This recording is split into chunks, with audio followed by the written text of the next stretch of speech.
Olá pessoal, tudo bem? Bem-vindas aqui à nossa primeira aula prática realmente sobre esse caminho da modelagem até o nosso vestido, né? Que vocês já viram um modelo.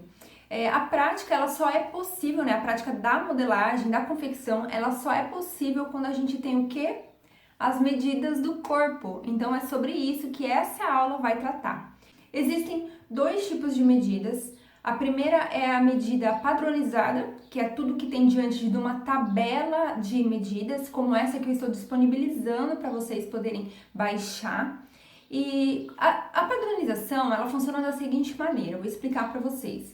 No Brasil, a gente não tem uma tabela padrão de medidas femininas. A gente até tem um padrão masculino e um padrão infantil, mas a tabela feminina ela não é padronizada. A padronização pela ABNT, que é a Associação Brasileira de Normas Técnicas, caiu já acho que no começo dos anos 2000, ela caiu porque no Brasil existe uma grande variedade de biotipos de corpos femininos. Então eles não conseguiram encontrar em uma síntese, em uma tabela só, algo que abrangesse aí todos os tipos de corpos, o que eu acho muito justo, né? Para que a gente não seja padronizada, né? Ainda mais nessa busca que a gente tá aí de empoderamento feminino e tudo mais, eu acho muito correto que a gente seja olhado mais individualmente, com mais carinho, que é inclusive essa busca do Costura que Cura, essa busca pelo ensino da modelagem sob medida, para que a gente consiga observar cada corpo com as suas particularidades, com as suas individualidades, né? Então, o primeiro tipo de medidas é essas medidas padrões, e no Brasil não há uma regra quanto a essa padronização, então cada marca ela fica livre para fazer a sua própria tabela de gradação de acordo com o seu público-alvo. Então é por isso essa diferença, quando a gente vai numa loja, sei lá, eu uso calça 40, na loja X a calça 40 me serve, na loja Y a calça 40 não me serve, às vezes é 42 ou às vezes é 38, tem lojas que eu sou até 36 ainda, né, faz de conta. Então, essa diferença, assim, é importante vocês saberem, até porque a gente, como mulher, fica meio que se sentindo mal, às vezes, quando vai provar uma roupa e ela não serve, ou ela acaba ficando muito grande, então é bom vocês terem essa informação. E defenderem cada vez mais, com certeza, a roupa sob medida, né, que é para isso que a gente tá aqui, para ensinar tanto quem sonha em fazer por hobby, para seus familiares, até mesmo quem quer fazer isso como uma profissão, né, a modelagem sob medida, a costura sob medida, ela vem sendo caída no esquecimento aí, conforme surgem roupas baratas, feitas em grande escala, mas a verdade é que não tem preço que pague a gente se sentir confortável dentro de uma roupa, né, que foi feita ali pra gente mesmo. Então eu acho isso incrível e eu defendo isso até o fim. E aí a sob medida já entra no segundo tipo de medidas, que são as medidas individuais, né? Que o nome já diz, elas são individuais, sob medida. Quando a gente tira as medidas daquela pessoa para poder fazer a modelagem dela e roupas exclusivas para ela. E dentro das medidas individuais ainda existe uma subclassificação, que são as medidas fundamentais, que eu já falei outro dia, e as medidas complementares. Sobre as medidas fundamentais, são as medidas principais que a gente precisa para montar uma caixa base, para montar uma modelagem básica de alguém, né? O que significa essa modelagem básica? São moldes que representam o corpo. Como eu já ensinei entre bidimensional e tridimensional, então quando eu tiro as medidas do meu corpo, eu tenho a condição de planificar ele num papel, e quando eu corto e costuro de novo, aquilo veste o meu corpo de novo, é a modelagem básica. A modelagem ela passa por 3 etapas, né? Que na aula de modelagem vou me aprofundar mais sobre isso também, mas é importante vocês já terem uma noção que tudo sempre vai partir do molde base. Então, as medidas fundamentais, elas servem para essa construção do molde base, dentro das etapas que enquadram essa construção, esses traçados, mas o fundamento é esse. A gente pega as nossas principais medidas, coloca no papel, até a gente ter um molde mais perfeito ao nosso corpo, que fique rente, que não folgue e nem aperte, que seja a representação mesmo do nosso corpo, das medidas do nosso corpo. E as medidas complementares são as medidas que a gente vai utilizar para confeccionar a peça, para interpretar. A partir do molde base, a gente interpreta a peça que a gente quer para poder ir ao corte e à costura, né? Então, as medidas complementares são comprimentos da peça em si, altura de decote, comprimento da manga, largura da peça, folga de vestibilidade, que todo mundo adora falar. Então, essas informações, elas são muito relevantes, principalmente para quem vai levar isso com profissionalismo, né? Para quem está querendo aprender para se profissionalizar, ou até mesmo aí para se aprofundar um pouco mais em novas técnicas, né? Que eu sei que tem muita gente aí que já até tem ateliê. Então, são as medidas padronizadas diante da tabela, as individuais, que são sob medida, e dentro das individuais são as fundamentais e as complementares.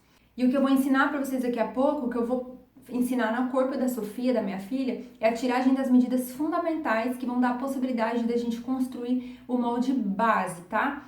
E agora, observem bem, anotem tudo, que eu vou colocar o vídeo de eu tirando as medidas dela, que eu já gravei para vocês. Eu tô aqui com a minha modelo especial e exclusiva, que vocês já devem ter conhecido em outros vídeos, que é a minha filha Sofia, e eu vou demonstrar no corpo dela quais são os pontos que a gente encontra aí no corpo para poder tirar as medidas, tá bom? Para começar, eu peço pra Sofia virar de costas, e a gente vai começar tirando a largura das costas. Esses pontos que eu vou falar pra vocês, eles não são visuais, tá? Eles são meio que imaginários no corpo. Vocês visualizam o local exato onde termina o ombro e onde começa o braço, como se fosse esse ossinho aqui, né? Muitas pessoas têm ele aparente, outras nem tanto, por isso que a gente tem que usar um pouco até a imaginação para entender onde é que é esse ponto de término do ombro e início do braço. Então aqui eu posiciono a minha fita, o ponto zero da minha fita, passo com ela em linha reta por toda a extensão da largura das costas e termino no mesmo ponto de referência do outro lado e encontro a largura das costas. No caso da Sofia, dá 39 centímetros.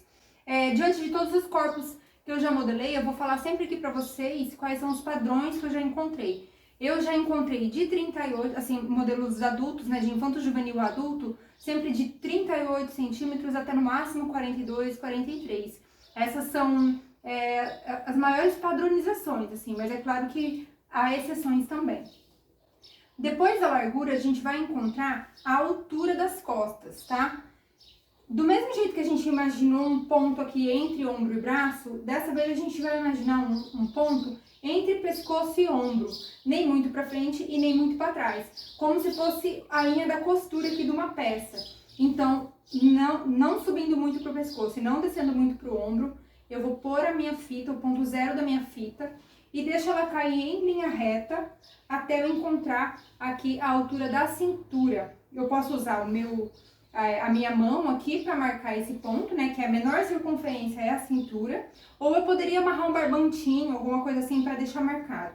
Então, a altura das costas da Sofia, daqui de cima até a cintura, é 38 centímetros, tá? Tá lembrando que, igual eu expliquei no começo do vídeo, essas são as medidas fundamentais do corpo, tá? Eu não vou tirar aqui medidas complementares, vou tirar somente as medidas necessárias pra gente fazer as bases, tá bom? Agora eu vou encontrar a medida do corpo pela frente e já vou encontrar o ponto alto do busto. Então, no mesmo ponto que a gente colocou a fita para marcar a altura das costas, a gente vai colocar para marcar o ponto da frente, a altura da frente. Vou colocar o ponto zero aqui. Deixo a fita cair em linha reta, aí você vê que ela passa por cima do ponto alto do busto. E eu já anoto essa medida, que no caso dela aqui deu 27 centímetros. Eu vou segurar a fita aqui e eu já posso soltar aqui em cima porque ela já está presa. E aí eu vou passar ela rente ao busto da Sofia, ó, vira um pouquinho de lado assim.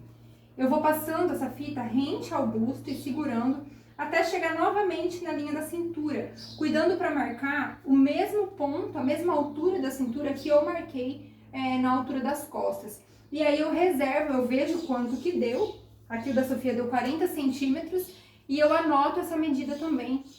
A próxima medida que a gente vai tirar é a largura do busto.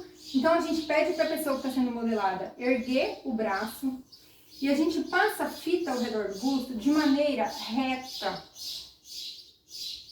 e pede para a cliente abaixar de novo o braço, porque ao abaixar o braço, o busto tende a se expandir e aqui a fita tende a dar uma medida maior. Então, se você tira a medida da pessoa com o braço levantado, a medida do busto ela pode dar menor. Aqui no caso da Sofia dá uma diferença de até 2 centímetros. Então é por isso que é importante relaxar o braço, né? Porque é o estado natural do nosso corpo, senão a blusa que você for fazer ou a peça pode ficar apertada. Olha só, o posicionamento da fita quando a gente vai tirar a circunferência do busto é rente ao busto, sem folgar nem apertar e passando pelo ponto alto. E ao redor do busto ela tem que estar retinha, ela não pode estar, olha, pronto, pode parar aqui, Sofia. Põe seu dedinho aqui, segura aqui a fita pra mim, sem tirar. Ela não pode estar para cima e não pode estar para baixo, ela tem que passar na mesma altura que ela passou na frente, tá? Porque senão pode dar diferença também. E a última medida em relação ao busto é a separação. Então, de ponto alto a ponto alto do busto, a gente tira essa medida. Na Sofia deu 16, essa medida varia aí entre 15 até 18, 19 em corpos diante do padrão, tá? Mas é muito importante tirar porque elas também vão determinar o posicionamento da pence. A próxima medida fundamental que eu vou tirar é a circunferência da cintura da Sofia.